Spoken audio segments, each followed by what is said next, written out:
감히 주님 앞에 나올 수 없는 저희들을 주께서 불러주시고 자녀 삼아주시며 이 자리에 나와서 말씀 듣게 하시니 감사합니다.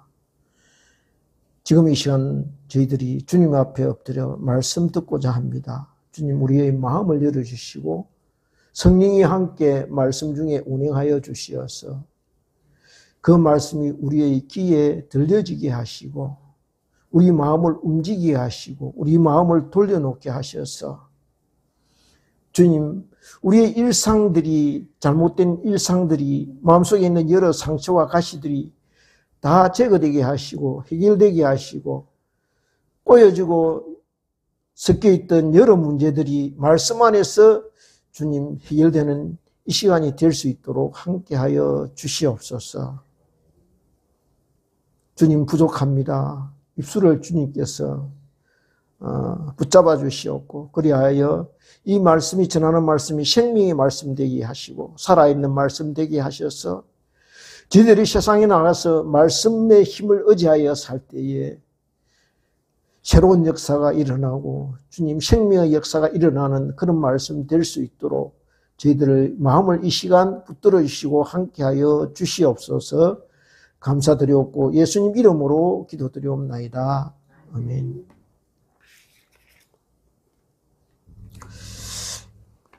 예.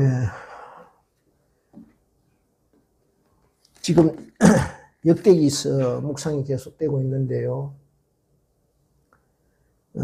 열왕기와 이 역대기서를 통하여 이스라엘의 역사를 이렇게 살펴볼 때마다 깨닫게 되는 것은 초대 이스라엘 역사와 최근 대한민국의 근대사가 너무나 많이 닮아 있다는 것을 알게 됩니다. 그럴 수밖에 없는 것이요. 이스라엘과 대한민국 모두 강대국에 이렇게 둘러싸여 있을 뿐만 아니라 약소국으로서 고래 싸움에 새우등 터지듯 지리적으로 강대국과 강대국이 서로 부딪히는 전쟁의 길목에 자리하고 있어서 항상 그 패를 고스란히 이렇게 입을 수밖에 없는 그런 처지에 있는 나라라는 것입니다. 고대 이스라엘이 강대국 아수르나 바벨론 또는 페르시아의 등살에 시달렸듯이 우리 조국의 근대사를 살펴보면요, 러시아나 중국뿐만 아니라 해양 세력의 일본의 눈치를 보느라고 숨을 죽이고 그렇게 버텨내야 했던 시절이 있었습니다.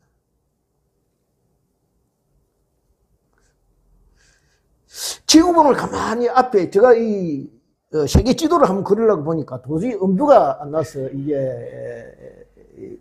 안 했는데요. 이렇게 지구본을 가만히 세계 지도를 대충 이제 이 상상으로 한번 살펴보면요. 뭐 몇 분을 아마 학교 수업 시간 중에 아마 보셨을 것입니다. 이렇게 세계 지도를 보면은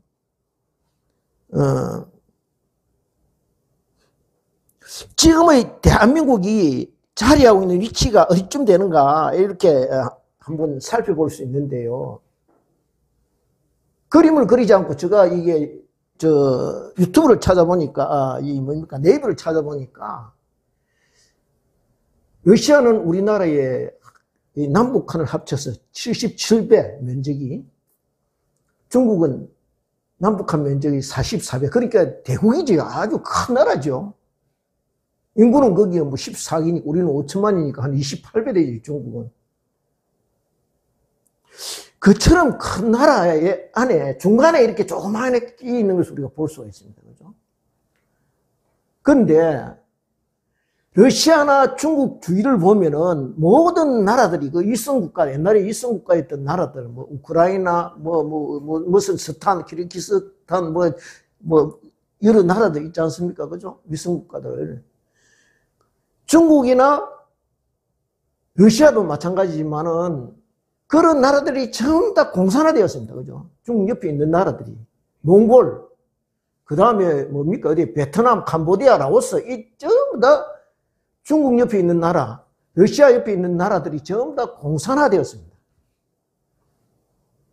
그런데 가운데 딱 중간 지점에 이렇게 꼭지점 같이 이렇게 톡 튀어나온 그 나라가 우리 대한민국인데, 그것도 절반은 공산화되었지요. 나머지 여기 조그마한 지도로 어떤 형상이냐면은 거대한 맹수들이 그냥 조그마한 토끼 새끼 한 마리 잡아먹으려고 지금 위협하고 있는 그런 형식을 우리가 알 수 있습니다. 이제 주위 나라가 모두 공산화되고 다 일성국으로 전락했는데 오로지 끝까지 버티고 남아있는 나라가 뭐냐면 우리 대한민국이라는 거죠. 뭐 때문이겠습니까? 우리는 모르지만은 우리 애국가에 나와 있듯이 하나님이 보호하사 지켜주신 덕분이라는 거예요. 안 그러면 어떻게 버텼겠습니까? 우리는 그냥 의식하지 않고 하나님이 보호하사 우리나라 만시하고 부르지만은, 흘려 부르지만은, 하나님은 그 우리가 부르는 애국가를 들으시고 약속하셨, 그래 내가 지켜주마 하고 약속하셨다는 거예요. 그래서 지금까지 버틸 수 있었다는 겁니다. 그 논리밖에 설명이 안 돼요. 그죠? 거의 먹기 뻔한 입안에까지 들어가다가 지금 토해냈던 거 아닙니까? 그래서 지금 버티고 남아있는 거예요.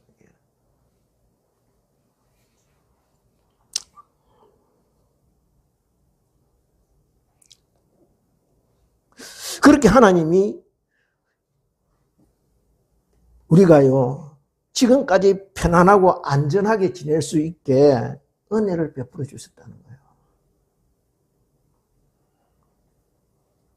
그런데 우리가 언제나 잊고 있는 것이 있다는 거예요. 그것이 무엇인가 하면은 그냥 아무 일도 일어나지 않고 평화로운 때를 보내게 될 때 착각하게 된다는 거예요. 즉 우리가 잘했어, 우리가 강했어, 우리가 힘이 있고 열심히 노력해서 국제적으로 위상이 높아지고 그렇게 된 줄로 오해한다는 거예요. 그런데 그게 아니라는 거예요. 오늘 본문 역대하 11장은요, 고대 이스라엘부터 근대의 대한민국까지 역사를 주관하시는 분, 이 세상을 통치하고 다스리는 분은 오직 여호와 한 분밖에 없다는 것을 말씀하고 있다는 거예요. 다 같이 역대하 11장, 오늘 본문 역대하 11장 1절을 같이 합독하겠습니다. 같이 잘 쓰면 읽겠습니다. 시작. 여호와의 예루살렘에 이르러 유다와 베냐민 족속을 모으니 택한 용사가 18명이나 이스라엘과 싸워 나라를 회복하여 여호와에게 돌리려 하더니, 여기 르호보암에게 돌리려 하더니, 나라를 회복하여 르호보암에게 돌리려 했다고 되어 있습니다. 무슨 말이냐 하면은 르호보암의 할아버지 다윗 시대 초기까지 이스라엘은 둘로 이렇게 나누어져 있었습니다. 즉 초대왕 사울이 블레셋과의 전투에서 패하여 길보아에서 전사하자 그의 아들 이스보셋을 따르는 북이스라엘과 다윗을 쫓는 남유다, 이렇게 둘로 갈라지게 됩니다. 나라가 둘로 갈라지게 되죠. 그리고 그렇게 밀고 당기고 하다가 우여곡절을 겪은 끝에 어떻게 됩니까? 7년 만에 간신히 이렇게 통합됩니다. 그리고 그 다음 다윗과 솔로몬의 그 황금기를 거친 후에, 겪고 난 후에 그의 아들 르호보암 시대를 이렇게 맞게 되는데요. 문제는요, 지혜의 왕이라 일컫는, 우리가 지혜의 왕이라고 알고 있는 솔로몬 말년에 이 쓴 혼인 정책으로 인해서 이방 여인들이 솔로몬의 마음을 이렇게 돌려놓습니다. 그래서 이방 신들을 따르게 되고 이스라엘 하나님 여호와를 떠나게 함으로써 여호와께서 진노하시게 되었다고 성경 기자는 기록하고 있습니다. 열왕기상 기자는 그 때문에 여호와께서 솔로몬에게 2번이나 경고하셨다고 말씀하고 있습니다. 문제는 그렇게 경고하고 그렇게 다그치는데도, 언지를 주었음에도 불구하고, 하였음에도 불구하고 그가 여호와의 명령을 지키지 않았다는 것입니다.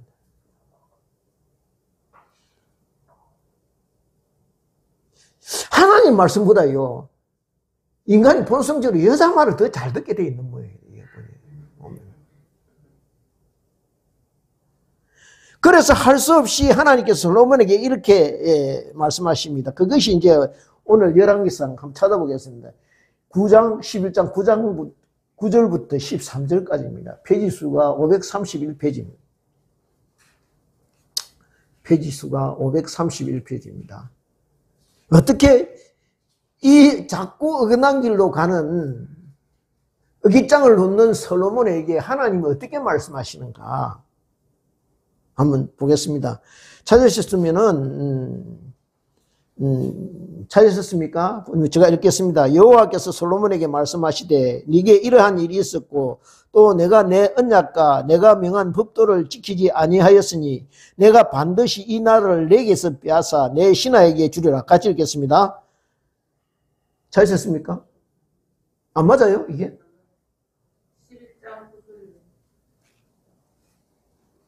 맞는데? 11장 11절 예. 죄송합니다. 11장 11절 여호와께서 솔로몬에게 말씀하시되 네게 이러한 일이 있었고 또 내가 내 언약과 내가 내게 병한 법도를 지키지 아니하였으니 내가 반드시 이 나라를 내게서 빼앗아 내 신하에게 주리라. 같이 읽겠습니다. 그 다음에 시작. 그러나 내 아버지 다윗을 위하여 내 세대는 이 일을 하지 아니하고 내 아들의 손에서 빼앗으려니와 오직 내가 이 나라를 다 빼앗지 아니하고 내 종 다윗과 내가 택한 예루살렘을 위하여 한 지파를 내 아들에게 주리라 하셨더라. 이렇게 되겠습니다. 그죠? 그리고 하나님께서 실로의 선지자 아이야를 시켜서 솔로몬의 신하였던 여로보암에게 너가 장차 북이스라엘 왕권을 차지하게 될 것이다 라고 알려주십니다.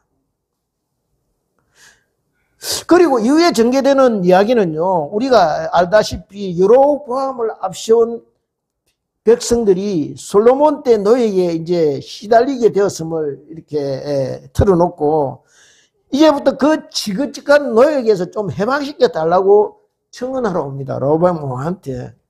그런데 로보암이 어떻게 합니까? 원로들의 자문이 아니라 그와 함께 자라는 어린 세대에게 의논합니다. 그리고 그런데 그들이 뭐라고 조언하느냐 하면은, 성경에는 자세히 그냥 결과만 나와 있지만 아마 이랬을 것입니다.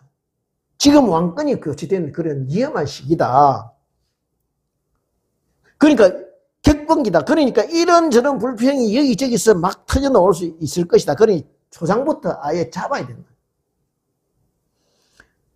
그렇지 않으면 걷잡을 수 나중에 얻게 된다. 그러니 처음부터 세게 나가서 그들에게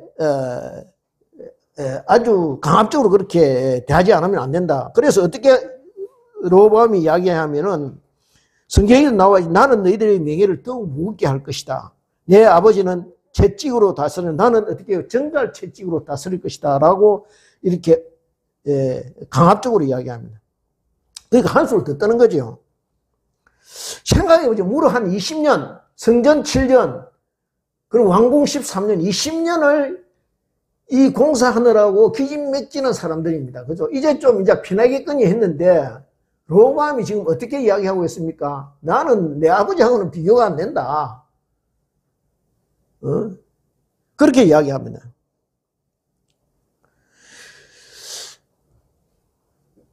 그런데요, 한번 생각해 보십시오. 그때는 중요한 공사는 이미 다 끝난답니다. 성전 끝났죠. 왕궁 됐죠. 왕궁도 끝났죠. 뭐 큰 공사가 없어요.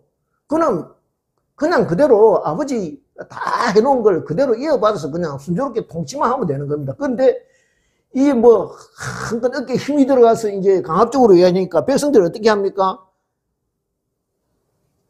그래 잘 됐다. 그 사람들이 그래 잘 열지파가 북이스라엘 열지파가 이렇게 그래 잘 됐다. 우리가 언제부터 다윗 가문하고 함께 이렇게 뭐 하게 된 이제 각자 갈라서자 이렇게 된 것입니다. 로보암으로서는 꿈에도 예상했지 못한 일입니다. 그죠? 그래서 그가 예상하기에는요, 그렇게 강하게 나가면은 대부분의 그 사람들이 우리 이게 잘못했습니다 하고 싹싹 빌 줄 알았는데 정반대로 지금 나가는 겁니다. 그러니 그가 이거 잘못됐다. 우리 할아버지 아버지가 고생해서 고생 건국한 이 나라를 내가 지금 쪽 내게 생겼다. 그래서 무슨 방법을 써서라도 다시 되돌려 놓아야 되겠다고 생각한 것이죠. 사실 로보노스는요, 가볍게 생각했습니다. 자기가 그렇게 엄포를 놓으면은 꼼짝없이 물러갈 것이라고 생각한 것입니다. 그런데 그가 왜 그렇게 생각했느냐 하면요, 앞에서도 말씀드렸다시피 그 시기가 경제적으로나 안보상으로나 가장 한국에서 모든 것이 잘 돼 나가고 있을 때였습니다. 모든 것이 잘 돌아가던 그런 시기였습니다. 그러니 어려움을 몰랐다는 것이죠. 그가 누리고 있는 번영과 경제적인 부를 위해서 윗세대가 어떤 대가를 지불하고 어떤 수고와 고통을 이렇게 거기에 쏟아부었는지 알지 못했다는 거예요. 그저 힘으로 찍어 누르고요, 권력으로 목을 조이면 된다고 생각했다는 것입니다. 그런데 무려 10지파가 그를 떠나서 여로보암에게로 돌았습니다. 그로서는요, 기가 찰 노릇입니다. 그죠? 무슨 수를 썼으라도 다시 되돌려 놓아야 되는데 그 무슨 수가 뭡니까? 무력 동원이었다는 것이죠. 군사를 동원하자. 그래서 군사를 모집합니다. 그렇게 모인 군사가 얼마라고요? 18만 명이라는 거예요. 18만 명. 이것을 보면요, 아마 대부분이 이 징집 요청에 응했던 모양입니다. 한 두 지파뿐인데, 두 지파도 베냐민 지파는요,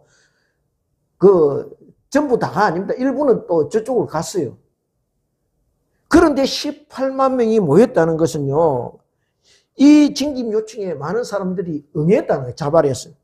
자원해서. 그렇게 많은 많은 사람이 이 요청에 응했다는 것입니다.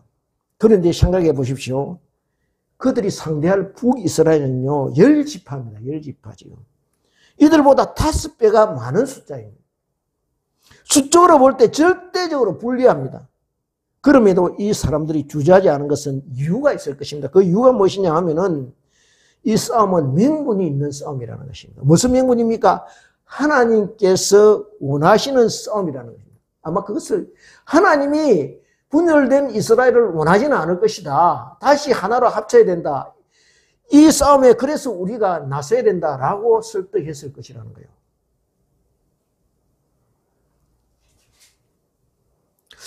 이스라엘을 하나로 통합하기 위해서 벌인 전쟁이기 때문에 반드시 승리하는 전쟁이 될 것이다 라고 설득했다는 것이죠. 하나님이 우리 편이다라는 거예요.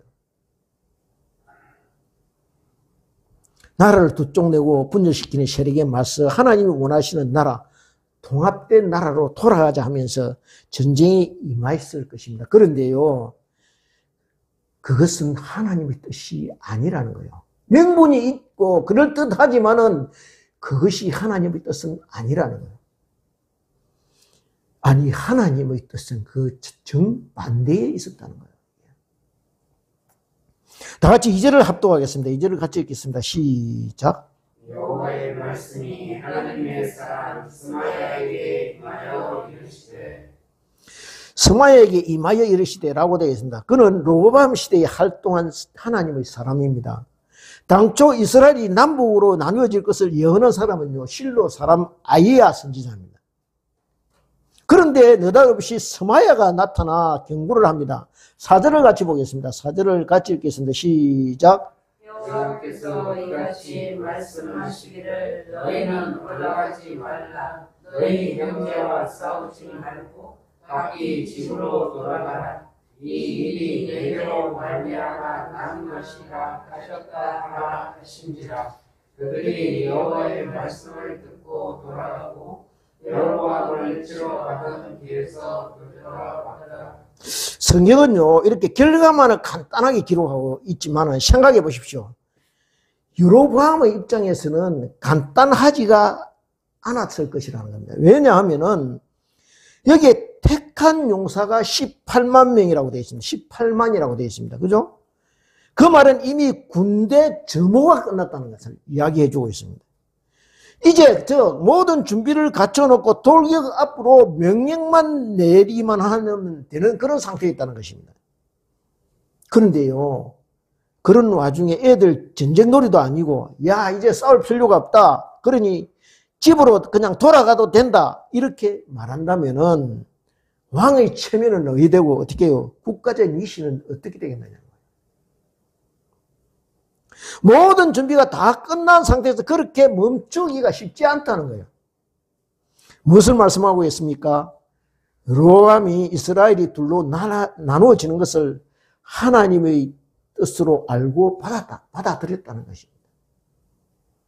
마음 같아서는 서로 싸우고, 그래서 싸워서 하나님 아버지가 물려주신 나라를 다시 되찾고 싶었을 것입니다. 그런데 스마야 선지자가 들려준 하나님의 말씀은요, 싸우지 말고 집으로 돌아가라는 것입니다. 일단 어떻게 여기서 멈추라는 것입니다.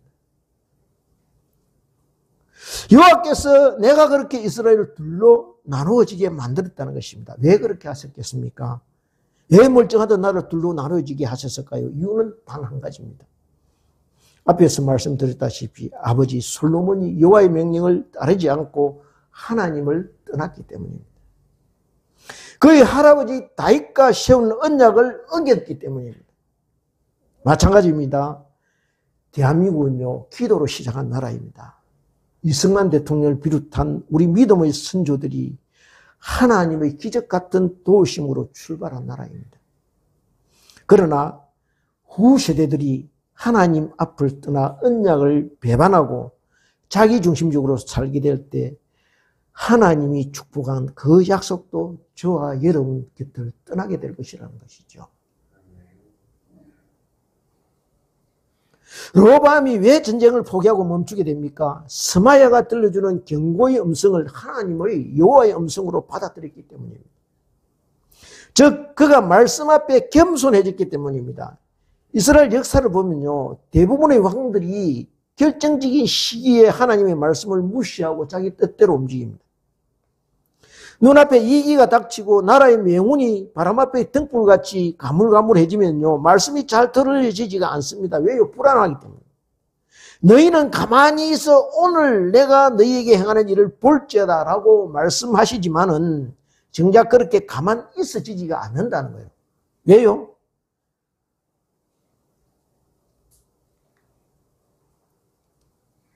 말씀이 잘 귀에 들어오지가 않는 것입니다. 일단 멈추어서서 귀를 기울여야 말씀이 귀에 들려지는데 그러지 못하고 자기 생각대로 이리저리 쫓아다니다 보니까 말씀을 잘 들을 수가 없다는 것이에요. 그런데 여로보암의 행동은 전혀 뜻밖입니다. 왜요? 앞에서 그가 보인 행동과 다르기 때문입니다. 무엇을 말씀하고 있습니까? 지난 일이지만은요, 그가 여로보암을 비롯한 백성들의 제안을 받았을 때 사람과 의논할 것이 아니고 하나님의 사람들과 만나서 하나님의 뜻은 어디에 있는지 여쭤보았다면 사태가 여기까지 오지는 않았을 것이라는 거예요. 늙은 사람, 젊은 사람, 그렇습니다. 사람들의 생각이 아니라 하나님의 뜻이 어디 있는지 그것부터 찾아야 했다는 거예요. 그런데 비록 늦었지만은 그런 지금 비로소 하나님의 말씀을 듣고 자기가 하려던 일을 멈추게 됩니다. 그렇습니다. 일이 어디까지 갔느냐가 문제가 아닙니다. 때로는 내가 지금 당장 있는 자리에 99%까지 그 일이 완성되어 가는 중이지만은 하나님은 지금 내가 당장 그 자리에서 내려오기를 원할 때가 있다는 거예요.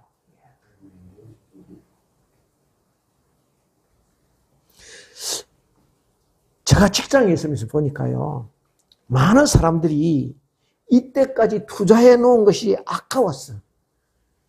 그 돈을 잃게 되는 것이 아까웠어. 멈추지 못하고 계속 가다가 진행하다가 사업 전체가 나락으로 떨어지는 것을 많이 보았습니다. 그렇다면 우리는 어떻습니까? 저와 여러분이 지금까지 걸어온 길, 지금까지 살아온 길, 그 길이 너무 되돌리기가 불투명해서 계속 가려고 하지는 않는지 살펴보라는 것입니다. 행동하기보다 중요한 것은요, 지금 당장 여호와께서 뭐라고 하시는지 그 음성을 듣는 길이라는 거예요. 그런데 문제는 잘 멈춰지지가 않는다는 거예요. 욥기서 38장을 한번 보겠습니다. 욥기서 38장 8절부터 11절을 같이 한번 보겠습니다. 798페이지입니다. 욥기서 38장을 보면요, 여호와께서 욥에게 폭풍우 가운데 말씀하시는 대목이 나오는데요, 이렇게 말씀하시는 것을 이렇게 볼 수가 있습니다. 즉 욥에게 나 여호와가 어떤 신인가 하고 질문하는 부분인데요, 그는 천지 만물을 만드시고 운행하는 분임을 설명하면서 이렇게 묻습니다. 다 같이 38장 8절부터 11절을 같이 합독하겠습니다. 시작. 바다가 그 모태에서 터져 나올 때에 우등으로 그것을 가진 자가 누구냐. 그때 내가 구름으로 그 옷을 만들고 흑암으로 그 강고를 만들고 한계를 정하여 무기장을 지르고 이르기를 내가 여기까지 오고 더 넘어가지 못하리라. 내 높은 파도가 여기서 거칠지니라 하였노라. 그렇게 명령하셨다는 거예요. 자연을, 파도를, 구름을. 그렇습니다. 그렇게 우리가 사는 이 거대한 우주와 자연은요, 자신의 한계를 철저히 지키며 말씀에 순종한다는 거예요. 그런데 인간은 어떠냐? 갈 때 안 갈 때 넘어서는 안 될 곳을 수시로 넘나든다는 거예요. 그래서 멈출 줄을 모른다는 것입니다. 하나님께서 욥에게 말씀하시고는 하는 바가 무엇입니까? 즉 너도 이처럼 흙으로 빚어진 피조물이다. 말씀에 따라 그 한계를 지켜야 된다. 그렇게 말씀하고 계시는 것입니다. 가만히 보면요, 우리 같은 전후 세대들, 1950년 전쟁 이후에 바로 태어난 그런 세대들은요, 전란 후에 그 어렵고 힘든 시를 참 고생하며 버텨온 사람들입니다. 그죠? 전화 여러분이나 살아온다고 참 고생 많았죠. 그죠? 어렵고 힘든 시절. 아마 누구보다도 열심히 살아왔다고 자부할 것입니다. 그래서 일하지 않고요, 가만히 있으면 불안해져서 그냥 가만히 있지를 못하는 그런 기질을 조금씩은 다 가지고 있습니다. 그렇게 길들여져 있다는 것이죠. 휴일도 없이요. 제가 직장 다닐 때 보면은 실적 맞추라, 공기에 맞추어 납품하라, 눈꽃 틀 새 없이 부지런히 살아왔다는 거예요. 그런데 그렇게 살아왔다면 도대체 뭔가 남아있어야 될 터인데, 지내놓고 와서 보니 그저 바쁘게 뛰어왔을 뿐이지, 바울 사도처럼 어떻게 해요? 바울 사도가 말씀하신 거냐, 항방 없이 뛰어온 것 같다는 거예요. 바쁘게만 바빴지. 다 같이 에베소서 6장 10절부터 11절 315페이지 한번 보겠습니다. 6장 10절부터 11절 같이 보겠습니다. 315페이지. 에베소서 6장 10절부터 15절 말씀 같이 보겠습니다. 찾으시면 읽겠습니다. 시작. 끝으로 너희가 주 안에서와 그 힘의 능력으로 강건하여지고 마귀의 관계를 능히 대적하기 위하여 하나님의 전신갑주를 입으라. 우리의 씨름은 혈과 육을 상대하는 것이 아니요 통치자들과 권세들과 이 어둠의 세상 주관자들과 하늘에 있는 악의 영들을 상대하니라. 그러므로 하나님의 전신갑주를 취하라. 이는 악한 날에 너희가 능히 대적하고 모든 일을 행하게 서기 위함이라. 모든 일을 돼 있죠. 육적인 일 아니라 영적인 일까지 포함했어요. 열심히는 하는데요, 왜 열매는 없고 몸은 천근만근 피곤합니까? 그것은요, 바울 사도가 말씀하신 것처럼 주님 안에서 그 힘과 능력으로 하는 것이 아니라 내 힘과 내 능력으로 하라 하고, 저와 여러분의 심령을 예수님으로 채우지 않고 세상 가서 자꾸 채우게 하고, 그게 더 힘들어지고 더 피곤하고요. 그냥 이러고 나면 공허한 생각이 든다는 거예요. 내가 뭐 이러려고 이랬나? 돌아보게 된다는 거예요. 그래서 더 목마르고 더 배고파진다는 거예요. 그러니 어떻게 이제 무엇을 준비하고 대비해야 되겠느냐는 거예요. 이제는 좀 멈춰서서 주님의 음성을 제대로 듣고요. 영혼의 때를 준비해야 된다는 거예요. 그동안 보이지 않는 영적인 세계를 소홀히 하고 살아왔다면 지금부터라도 영적인 눈을 열어 보이지는 않지만 영원한 나라의 미래를 준비해야 된다는 거예요. 그것을 말씀하고 계시는 거예요. 이사야 선지자는요, 2장 22절에서 찾지 않겠습니다. 저와 여러분 이렇게 말씀합니다. 뭐라고 말씀하면 너희는 인생을 의지하지 말라. 그의 호흡은 코끝에 있나니 새말 가치가 어디 있느냐라고 질문합니다. 우리 생명이 어디에 코끝에 있다는 거예요. 그냥 호흡 멈추면 훅 가버린다는 그런 존재라는 거예요. 그러니 어떻게 살아야 되겠습니까? 가려던 길을 멈추어서 돌아보는 시간이 필요하다는 거예요.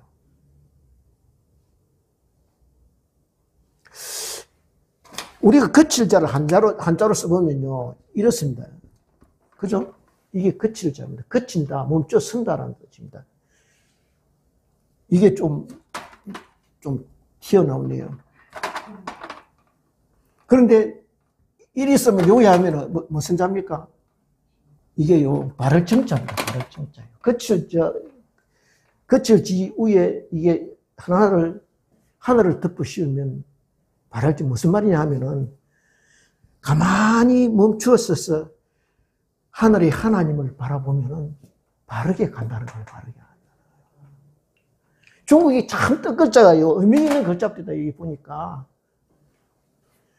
그러니까 우리가 바르게 가기 위해서는 어떻게 가끔 한 번씩 멈추어서서 하늘의 하나님을 바라보고 가라는 거예요. 그 음성을 제대로 듣고 가라는 거예요.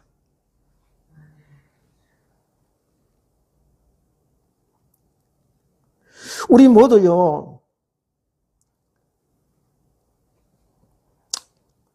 순례자에 불과합니다. 그죠? 우리가 앞에 찬양했지만은요, 순례자에 불과한 그런 나그네들이라는 거예요. 그러므로 말씀의 불기둥과 구름 기둥이 멈춰서라 하면은 멈추고 떠나라 하면 떠나야 되는 사람들이라는 거예요. 그러므로 저와 여러분의 상황에 따라 생각에 따라 왔다 갔다 하는 사람이 아니라 말씀에 따라서 멈춰야 할 곳에 멈추고 말씀에 따라 가라 하면 가는 그런 순종의 사람이 되기를 소원합니다.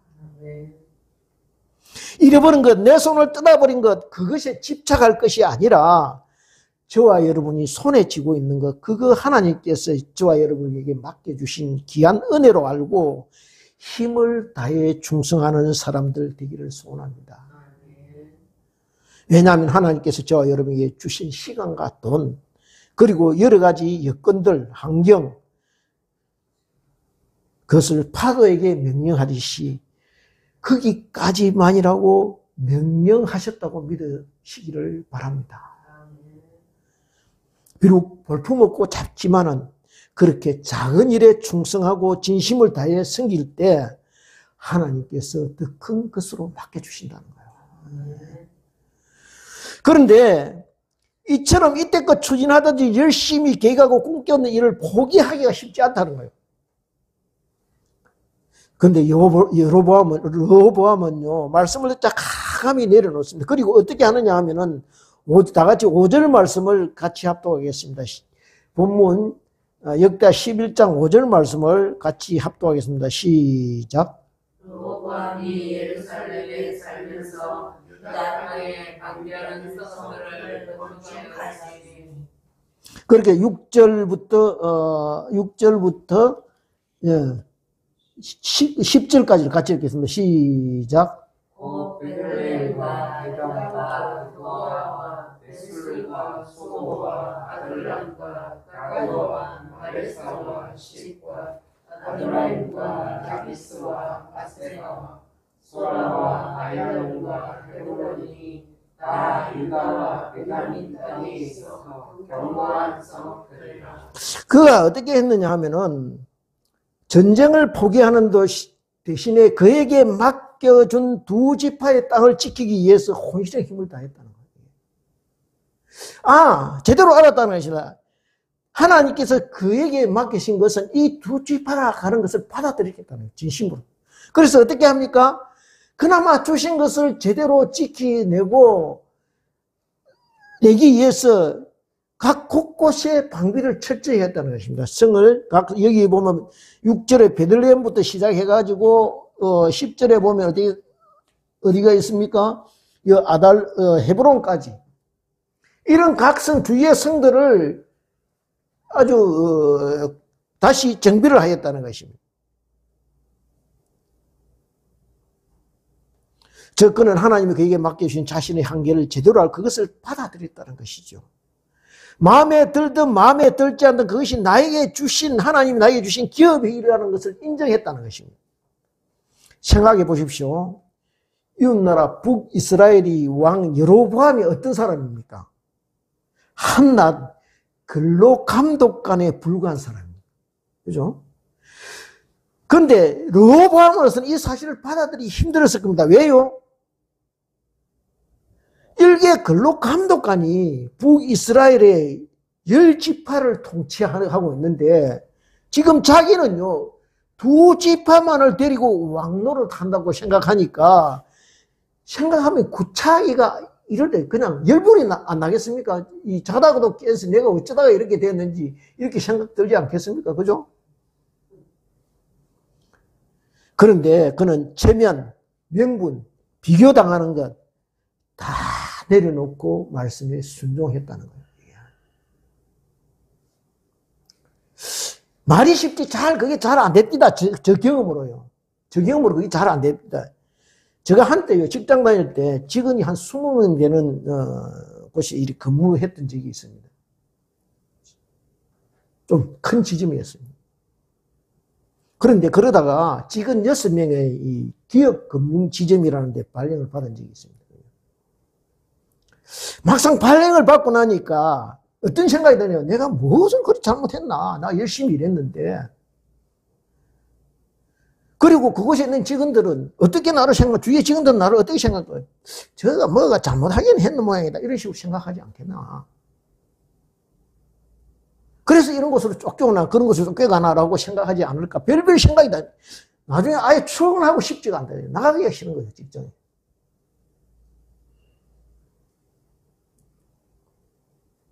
근데 세월이 지나놓고 나중에 알고 보니까요. 제가 그 지점에 근무할 때, 큰 지점에 근무할 때, 어느 업체 사장님이 명절에 저한테 티켓을 하나 보냈어요. 그래서 그 티켓을 그냥 등기 우편으로 그냥 되돌려 보낸 사실이 있었거든요. 그런데 그 이야기를 누구한테 했느냐면은 우리 본부장님한테 한 거예요. 내가 그 짐장한테 보냈지. 그 짐장이 등기 우편으로 다시 돌려 보냈더라. 그렇다고 제가 티 없이 한없이 맑고 깨끗한 인간이 이 이야기가 아닙니다. 무슨 이야기냐 하면요. 워낙 어려서부터 목사님 자녀가 돼갖고 이 말씀을 듣고 자라서인지 몰라도 왠지 그런 걸 받으면, 선물 같은 거 받으면요. 시한폭탄같이 느껴진다는 거예요. 이게. 그러니까 마음이 도저히 용납이 안 된다는 거예요. 그래서 돌려보냈더니 그것이 이제 본부장 귀에 들어갔던 거예요. 그래서 그 당시에 기업금융지점을 새로 개점하는데 책임자가 없다. 찾아봐라 하니까 그런 기회에 딱 들어요. 이 직원이 책임자이다. 그 발령대로 해서 오게 된 거예요. 그런데 막상 가서 보니까요. 직원들이 그냥 일당백이에요. 그냥 자격증 다 가지고 있고 유능한 직원들이 그래서 뭐 말할 필요도 없이 아주 그곳에 있으면서 편하게 지냈어요. 제가. 그리고 기업 상대하니까 뭐 어디 스트레스 받을 일도 없고.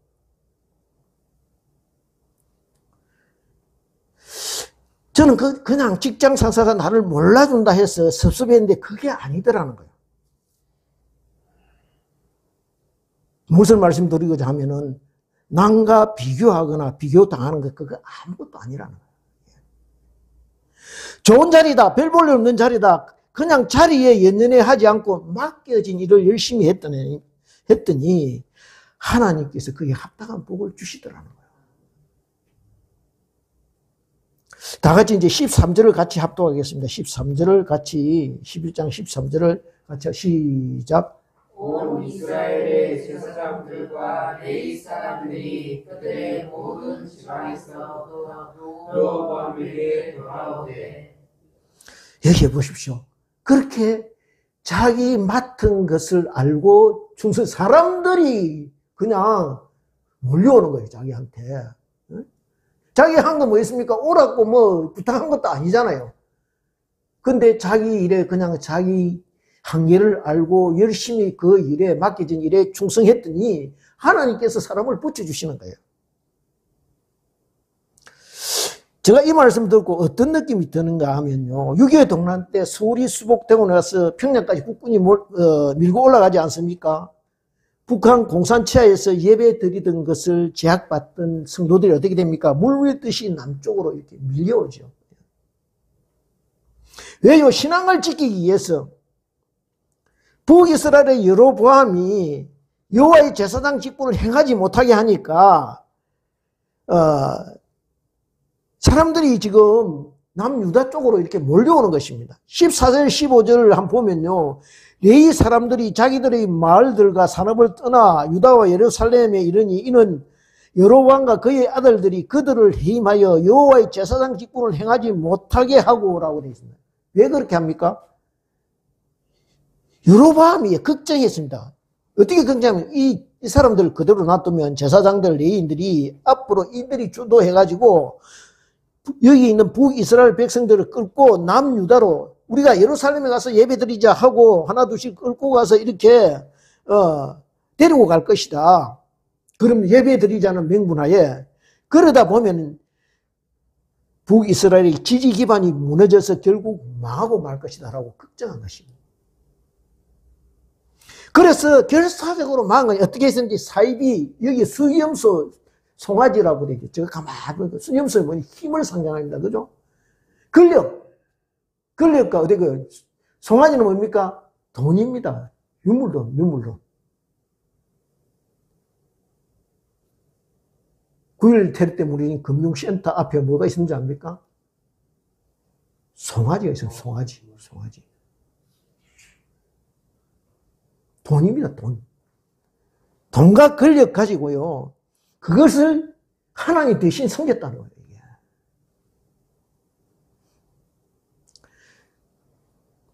그래서 15절에 나와 있듯이 산당을 곳곳에 세우고 수염소 우상과 자기가 만든 송아지 우상을 위해서 사입이 제사장들을 세우게 됩니다. 지금의 북한과 비슷합니다. 왜요?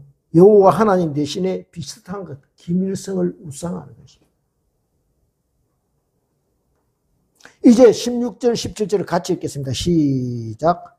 이스라엘 모든 지파에 마음을 굳게 하여 이스라엘의 하나님 여호와를 찾는 자들이 레위 사람들을 따라 예루살렘에 이르러 그들의 조상들의 하나님 여호와께 제사하고자 하니라.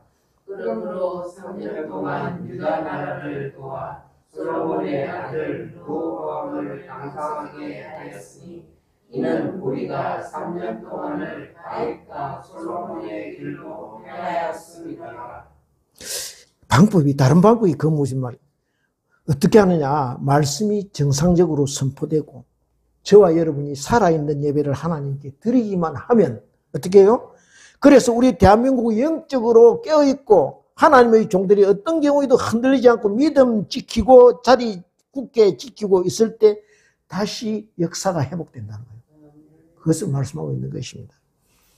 마지막으로 이제 독일 통일의 예를 한번 들어보겠습니다.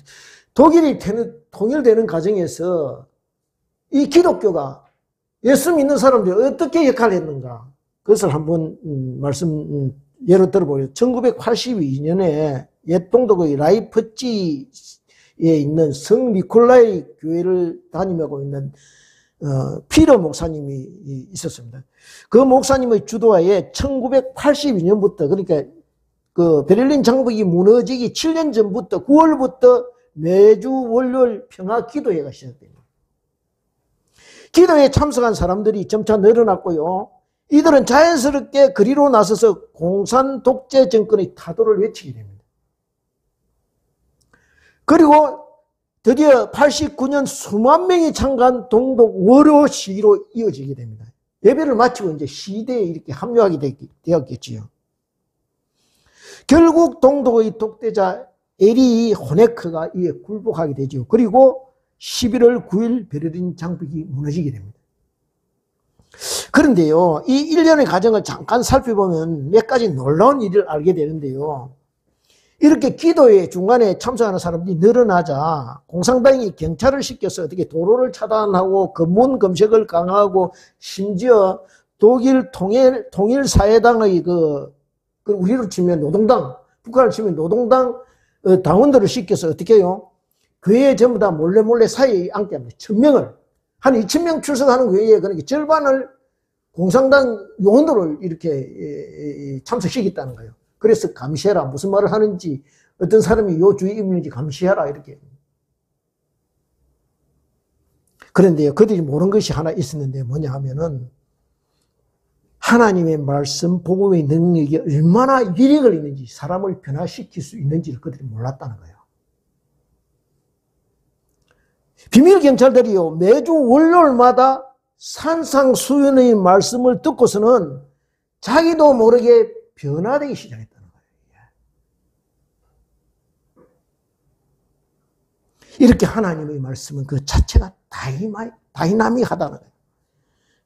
어디 독일 분이겠습니까? 얼마 남지 않은 장래에 우리 대한민국에도 이런 놀라운 역사가 일어나게 될 줄 믿습니다. 저와 여러분이 포기하지 않고 말씀 붙들고 기도하고 말씀에 순종해서 스스로의 한계를 알고 내게 주신 사명에 충실할 때 하나님께서 저와 여러분의 꿈을 이루어 주실 줄 믿습니다. 그러므로 그날이 올 때까지 저와 여러분이 이 나누어진 나라가 하나가 되는 통일의 마중물이 되도록 주님 앞에서 항상 기뻐하며 쉬지 않고 기도하며 충성하는 믿음의 일꾼 다 되시기를 주님의 이름으로 축원드립니다. 기도드리겠습니다. 아버지 감사합니다. 말씀 주셨습니다. 주님, 우리가 주님 교만하지 않게 하시고 자족하게 하시고 주님 우리에게 주신 것 감사함으로 받고 충성할 수 있는 저희들 될 수 있도록 주님 우리와 함께하여 주시옵소서. 감사드렸고 예수님 이름으로 기도드리옵나이다. 아멘.